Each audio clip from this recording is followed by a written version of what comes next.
I mix you again. Good evening, everyone, and welcome to another Team Talk. I'm Matt Prince from Fitness with Matt. This is not going to be a chat, I think, about what you are expecting.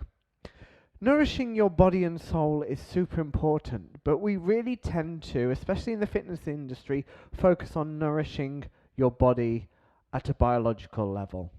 So that is when we're thinking about food, we think about macronutrients. So are we getting enough fats, proteins, carbohydrates? We're also thinking about micronutrients like vitamins, minerals, and all these things that are essential for good health. Okay, physical, biological health. You know, we all need fiber, good hydration. But we are far more nuanced than us eating when we're hungry and stopping when we are full. Because if you're anything like me, you will have a second stomach, known as your dessert stomach. You are full to the brim after a meal.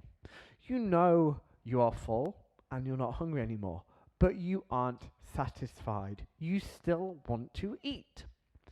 And that's maybe because you haven't nourished your soul. Maybe you're not satisfied. So if you think about it like this, we could all nourish our bodies with a plate full of vegetables and fruit and a bit of protein maybe on there. But would we be satisfied? Would it be feeding our soul, our emotional well-being? Possibly not.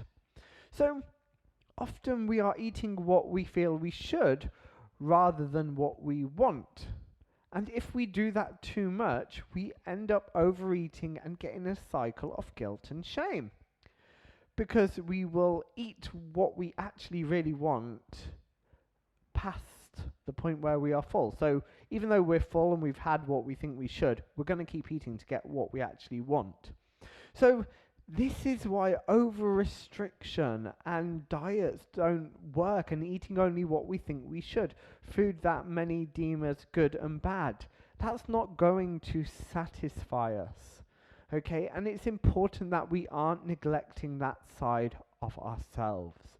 Because, do you know what? After a long, hard week, why shouldn't you eat a dinner of something you love? Because we have more aspects to our health and well-being than simply our biological health, our health on a medical level. You know, when we're thinking about, oh, what's good for my heart? What's good for my digestion? X, Y, Z. Yes, of course, that is super important. And I'm not saying to ignore that. But what I'm saying is at the minute we seem to be in a space where we only think about that. We don't allow ourselves permission to eat the foods we love. We need to factor in when we are meal planning, when we're thinking about a week, satisfaction. Okay? So when you're planning meals, I really want you to factor in pleasure and foods you enjoy. So, for example, we can have physical hunger, and we all know what physical hunger feels like. It's when your tummy's rumbling, it feels empty, and you really are happy to eat anything. Even foods that maybe you're not that fond of because you're just so hungry. But sometimes we have taste hunger, and maybe even I think texture hunger. Sometimes you just want that hit that only chocolate will provide. You want to eat chocolate. You're not hungry physically, you have that taste hunger. Okay? So it's important we don't neglect that. Like anything. Something that's not in control, something that's not in moderation and measured, is potentially harmful to our health and well-being. But remember, moderation in moderation as well is important. So now thinking about ways to consider the pleasure factor of food. Now these are just some tips, and it will be different for each person. Consider roasting vegetables instead of steaming them. Adding butter to something for flavor. Using a seasoning mix you really enjoy will bring once more pleasure factor to the food you like. Allowing yourself to have dessert after a meal. Using tasty sauces that are going to enhance your meal, like pesto, vinaigrettes, mustard, using enough salt and pepper. Sometimes it's okay to choose white rice, white bread, white pasta versus their whole grain counterparts, because sometimes you prefer the flavour. I mean, a bacon sandwich in brown bread is not the same as a bacon sandwich in white bread. It just does not hit the same, okay? Adding cheese to anything, of course, makes it instantly more pleasurable. And again, thinking back to texture. So when you're planning your meals, think about ways to hit that spot that really satisfies you at the end of the meal. Thinking about texture, having something crunchy on the plate, because it really is a pleasurable thing. Why do you think walkers analyze the snap of their crisps? Because our enjoyment of their product is affected by that crispness, by the sound, by the feel. So there's far more to consider when we are thinking about eating.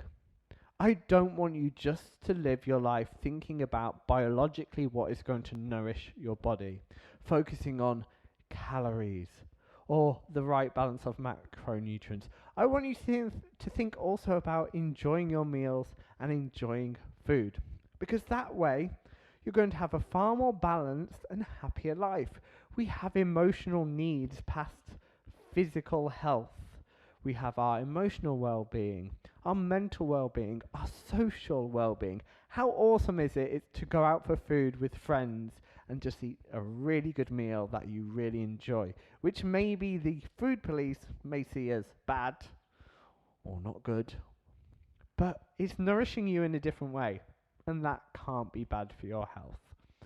So, my final points for today. Eat mindfully. When you are having those foods that you love and satisfy you, eat mindfully.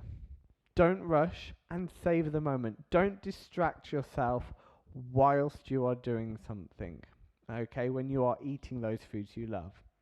Next, allow yourself to snack, but again, do it mindfully. Enjoy it. Every now and then is not going to be detrimental to your health, okay? Again, everything in moderation, including moderation. Over-restriction, long-term, does not work. No one has enough willpower and determination to resist the foods they love for life. Remember, when you're thinking about your eating habits, the everyday versus the once in a while. Many people have these foods they love, and then they seem to knock them off track for a whole day, a whole week, a weekend, think they've fallen off the wagon, but actually it's just one meal. It's just one day. It's not every day of your life. Okay?